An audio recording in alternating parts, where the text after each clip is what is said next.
Hello friends, in this session we are going to discuss about renewable energy resources.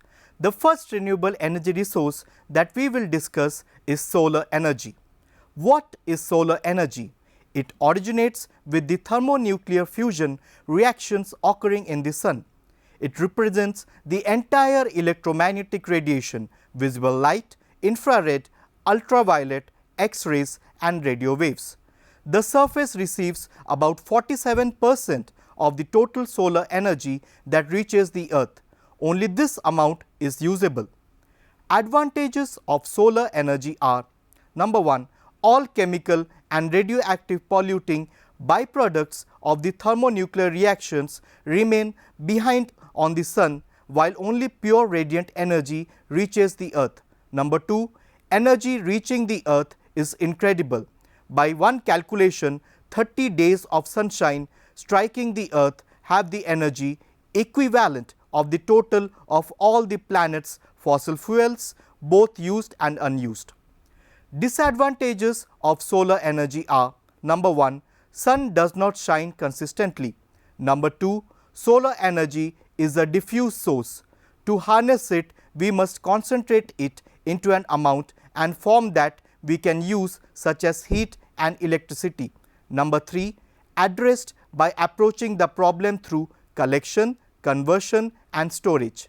Now let us discuss about the second renewable energy resource, wind energy. It is used in windmills, which converts the kinetic energy of the wind into mechanical or electrical energy. The kinetic energy of wind can be used to do mechanical work like lifting water from wells or grinding grains in flour mills. It can also be used to rotate the turbines of generators to produce electricity. A single windmill produces only a small amount of electricity, so a large number of windmills in a large area are coupled together to produce more electricity in wind energy farms. Advantages of wind energy are: number 1, it is a renewable source of energy. Number 2, it does not cause pollution. Number 3, the recurring cost is less. Disadvantages of wind energy are: number 1, wind is not available at all times. Number 2, it requires a large area of land. Number 3, a minimum wind speed of 15 km per hour is required. Now let us discuss about the third renewable energy resource, ocean thermal energy. There is a temperature difference between the warm surface water and the cold water at the bottom of the oceans. This difference is about 20 degrees centigrade.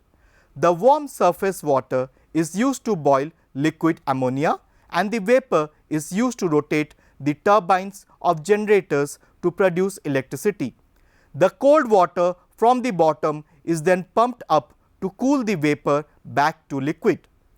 Principle of operation: the large ocean surface acts as a reservoir of solar energy. The sun warms the surface water, and wave motion mixes it to the downward from the deep cold water, formed at high latitudes by a thermocline.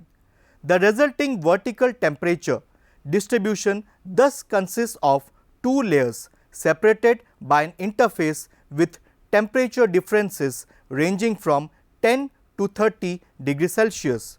These two enormous reservoirs act as heat source and heat sink.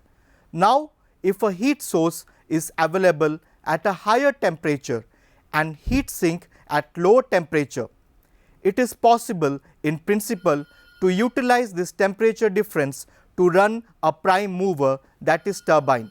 The prime mover converts part of the heat taken up from the source into mechanical energy and hence into electrical energy.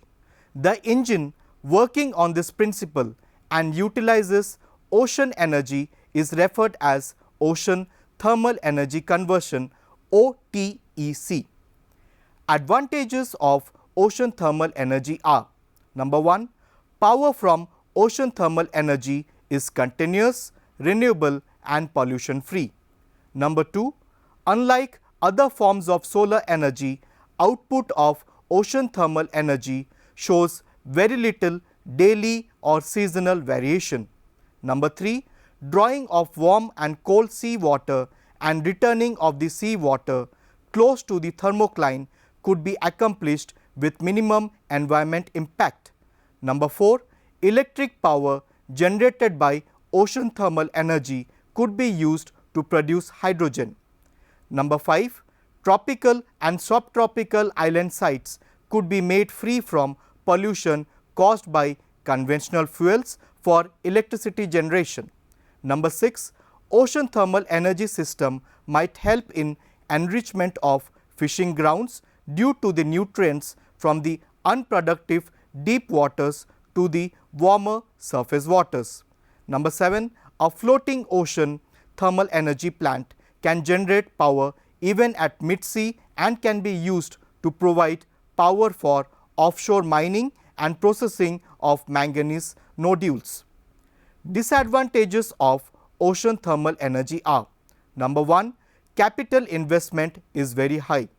Number 2, due to small temperature difference in between the surface water and deep water, conversion efficiency is very low, about 3 to 4%.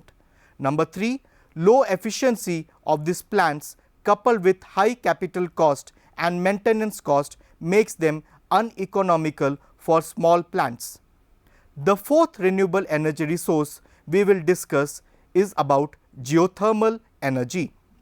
It is not renewable in the same sense as solar, wind and hydro energy, and the average heat flow of the earth is 1,000 times less than the low density solar insolation. Another major difference is that solar and wind energy are variable on short time periods and hydro is variable by season. However, geothermal energy only declines as heat is taken out with lifetime of 100 or more years. The deeper regions of the earth's crust is very hot. This heat melts rocks and forms magma. The magma moves up and collects below at some places called hot spots. The underground water in contact with hot spot gets heated into steam at high pressure. By drilling holes into hot spots, the steam coming out can be used to rotate turbines of generators to produce electricity. Advantages of geothermal energy are: number 1, it can provide peaking and base load power. Number 2, it is modular in that more wells could be drilled if the reservoir is large enough. Disadvantages of geothermal energy are: number 1, the high mineral content which causes corrosion problems and environmental problems if downstream water is disposed on the surface. Number 2, limited distribution of reservoirs. Number 3, overproduction with need for pumps or reinjection of fluid. Number 4, a long period between start of project and commercial operation. Now let us discuss about the fifth renewable energy resource, tidal energy. The simplest system for generation of electricity is an EBB system, which involves a dam known as barrage across an estuary. Barrages make use of the potential energy in the difference in height between high and low tides. Sluice gates on the barrage allow the tidal basin to fill on the high tides, flood tide, and to generate power on the outgoing tide, EBB tide. Flood generating systems generate power from both tides but are less favored than EBB generating systems. Barrages across the full width of a tidal estuary have high civil infrastructure costs. There is a worldwide shortage of viable sites and there are more environmental issues. Thus, the periodic rise and fall of sea level due to gravitational attraction of the moon causes tides.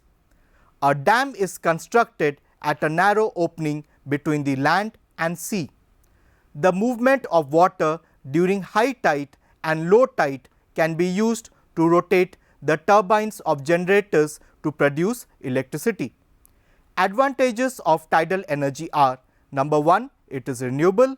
Number 2, it is predictable.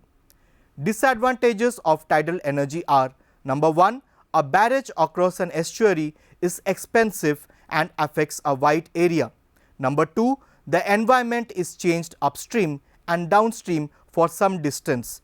Many birds rely on the tide uncovering the mud flats so that they can feed. Fish ladders are needed. Number 3, there is intermittent power, as power is available for around 10 hours each day when the tide is moving in or out. Number 4, there are few suitable sites for tidal barrages. And the last renewable energy resource that we will discuss is about biomass energy. The waste materials and dead parts of living things are called biomass. Example: wood, animal dung, vegetable waste, agricultural waste, sewage, etc. Different uses of biomass. Number 1, the most obvious form of biomass energy production is wood burning. In this, wood pellets, chips or logs are burnt in stoves or biomass boilers to create warmth in a single room or to power central heating and hot water systems. This process can be used on a small scale level in individual homes or on a much larger scale in businesses and bigger buildings. Number 2, biomass energy is also created in waste to energy plants. Here, waste organic matter that would otherwise end up in landfill, food waste for example, is burnt on a large scale to produce steam. This steam rises, which spins turbines to create electricity. Number 3, biomass is decomposed by anaerobic microorganisms to produce biogas. Biogas is a mixture of gases containing methane, carbon dioxide, hydrogen and hydrogen sulfide. Advantages of biomass energy. Number 1, biomass used as a fuel reduces need for fossil fuels for the production of heat, steam and electricity for residential, industrial and agricultural use. Number 2, biomass is always available and can be produced as a renewable resource.